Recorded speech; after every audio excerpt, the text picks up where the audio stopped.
So he made it all the way to the end of the game, only to discover that Manus had an older brother.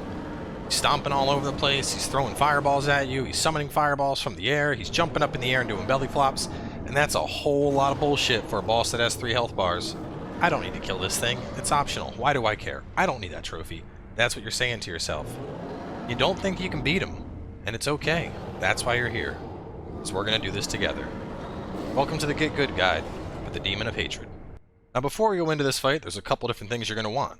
We're not going to be dealing with combat arts at all, but you're going to want to have Suzaku's Lotus Umbrella 100%, because this is going to allow you to shut down all the fiery bullshit he does, and then you're also going to want to have the Malcontent upgrade for the Finger Whistle, as we're going to use this to lock him down in Phase 3 and whoop his ass. Aside from that, I'd highly recommend having the Tonto so that you have as many Spirit Emblems as possible, and then in addition to your gourd and of course your pellets, you should have some rice.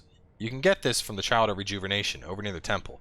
If it's later in the game and you've been doing lots of side stuff, you may even have sticky rice balls, or alternatively, Fine Snow, which is an upgraded version of rice. And what's great about rice is it's basically like pellets, but on crack, so it's going to heal you even more. Lastly, you're going to want Nako's Sugar. On top of that, for Phase 3, you're going to want a Yashiriku's Sugar. Now before we jump into the boss mechanics, I want to briefly discuss Divine Confetti, because I recommended using it in the walkthrough. Divine Confetti deals bonus damage against apparitions, huge bonus damage in fact, but it actually deals bonus damage against every enemy in the game, just not as much as it would against apparitions. So with harder enemies like the Demon of Hatred or Sword Saint Ishin, you can use Divine Confetti to get bonus damage. As you can see here, we have 2 health bars. The top one is 5 hits without Confetti, while the bottom one was 5 hits using Confetti. So while it's not considered 100% necessary, using Divine Confetti can help to get more damage in during the course of this fight. On to his perilous attacks, the first up is his charge. You can 100% avoid this ability by jumping as soon as the kanji begins to disappear. Next up we have his Bodyslam Attack. The easiest way to avoid this is going to be run backwards and then rope back and do a grappling hook attack. Now while you can do this 100% of the time regardless, personally I prefer to use Suzaku's Umbrella for this attack. You pop the umbrella as he's coming down, tank the hit, and then unleash a big counterattack to the face, which has a chance to stagger him. In particular, I want you to notice when I'm releasing an attack. It's after all the flames have disappeared and the AoE starts to move, because if you do it too early, while you negate damage, you'll get knocked back. As for the one-arm fire explosion, when you see this, you want to run horizontally, jump, and then rope back for some free damage. In particular, you should jump as soon as the arm hits the ground to get the rope animation and avoid getting hit. Alternatively, if you're not good enough at doing the jump, you can of course use the umbrella to negate out the fire damage. As for the fireball attack, you should run towards his right leg, and this will generally get you underneath the arc of the fireballs, though if you don't think you're going to be able to avoid them, you can always use the shield. As for a second fireball attack that he gains access to, you can avoid this by simply just running horizontally and avoiding all the fireballs. Alternatively, if you get tired of running, what I prefer to do is pop the Suzaku's Umbrella once you get close to him, tank the fireball hits, and this will charge up the umbrella so that when he stops, you can give him a big old hefty bonk. As for his stomp attacks, the best thing to do is going to be diagonal dodges. Dodge back into the left when he uses his left leg, and back into the right when he uses his right leg. Phase 3, he gains a multi-perilous sweep. The way to stop this is going to be jump the first sweep, stay on the ground during the second, and then jump during the third. In particular, the first sweep is a long-range one, the second is an aerial, and then the third sweep is only close range, so you can actually avoid that by staying back as well. Now that we've discussed everything this fight has in store, it's time to take down this overgrown orangutan. As a reminder, make sure to pop your Tonto and heal on up before the fight, and one last piece of advice I want to give is keep in mind this is an optional, super late game boss. If there was ever going to be a time to pop things like Divine Grass or your Jizo statues, it's during this fight. If you get into Phase 3 and he's like halfway dead and you think you can make it but you're running out of heals, use that full heal. Use that Jizo statue. Don't be afraid to use these items you've been saving for the entirety of the playthrough. Now is that time. Anyway, let's jump into it. Phases 1 and 2 are going to be pretty much identical in that we're going to focus on just getting in damage and basically learning the fight. Phase 3 is ultimately where we're going to be focused on getting a kill.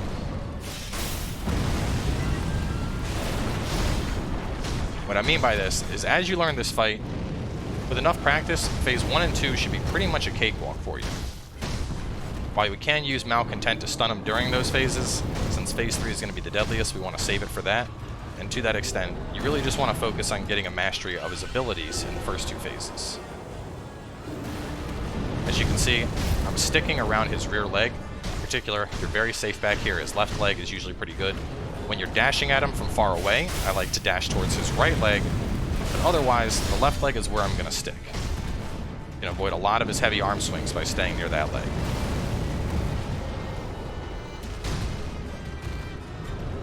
In particular, you should approach this boss actually more like a Dark Souls boss than something from Sekiro, you know? You're not going to be really doing deflects. You can get deflects off in this fight, but it's going to be hard to deflect those kicks.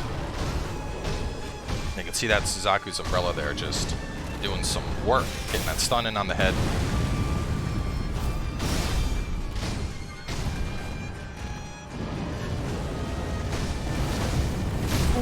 Should have dodged there. That's honestly the #1 cause of death in this fight, is players just getting greedy. You know. And I can see why, because this fight is literally all about just spamming the attack button and breaking him down. It's an endurance battle. But because of that, it's very, very easy for players to be like, oh, well, I'm just attack, attack, attack. And keep in mind, you know, attack, attack, attack is good, but you want to make sure you're not attacking so much that you're going to get hit. Back up at the start of phase 2.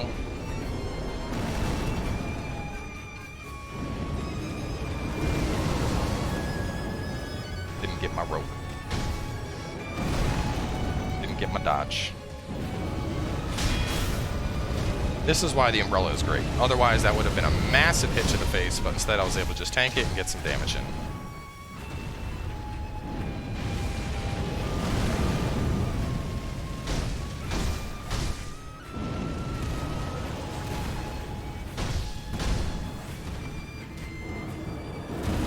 It's that heavy stomp, that one where he like kind of hangs in the air for a little bit. I tend to just run all the way around just to avoid it. Right there, you can see that's what happens when you let go of the umbrella too early. You still avoid all the damage, but you don't get that sweet, sweet follow-up attack that we were looking for. As you can see right there, hits to the head do have that chance to stagger him.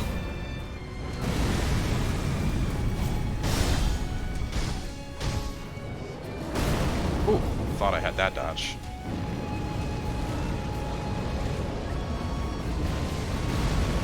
Getting a nice safe distance before I pop that in a pellet. Reapply my Akos. Now it's time to get back in there.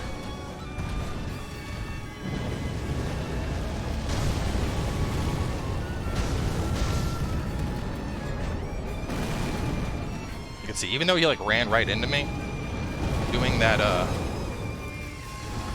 jump still avoids that perilous attack completely. This is why I like staying around the back. He also has a head slam, which I didn't really talk about, but staying by the back, you can avoid that almost completely.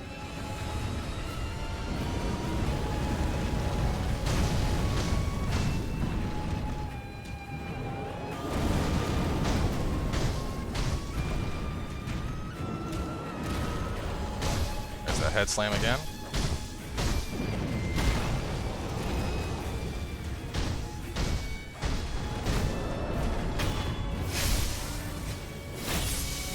Alright, now for phase 3, you can beat it the same way you beat the other phases, but we're going to be going to really mess him up here. And to do that, we're going to want a Yashiriku Sugar. Now keep in mind, well, first dodge these. Yashiriku Sugar will cut your health in half, but you're going to be using it in combination with the whistle to lock him down. As soon as he starts moving again, use the whistle. You can lock him down with 3 whistles in particular. After that, he gains immunity to the effect.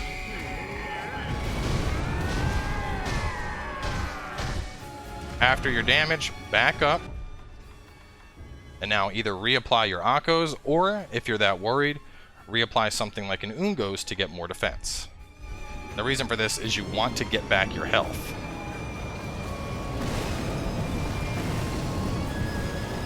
As you can see, the health loss effect disappears when I get rid of the Yashirikus. Ooh, that was a little close there. But this is why I recommend you save the Malcontent and Yashirikus for phase 3, because you can lock him down, and just doing that lockdown, I mean, we went through 50% of his health.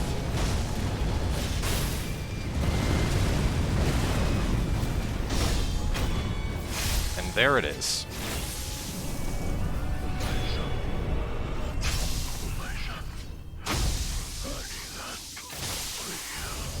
You're welcome, orangutan.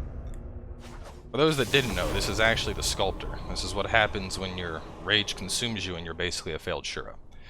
But with the Demon of Hatred down, there is only one more boss left before you are a prestigious member of the Get Good Club. So thanks for coming on by. Hope you guys enjoyed it. Hopefully the strategies work for you as well. And I'll catch you guys next time with the final boss, Sword Saint Ishin.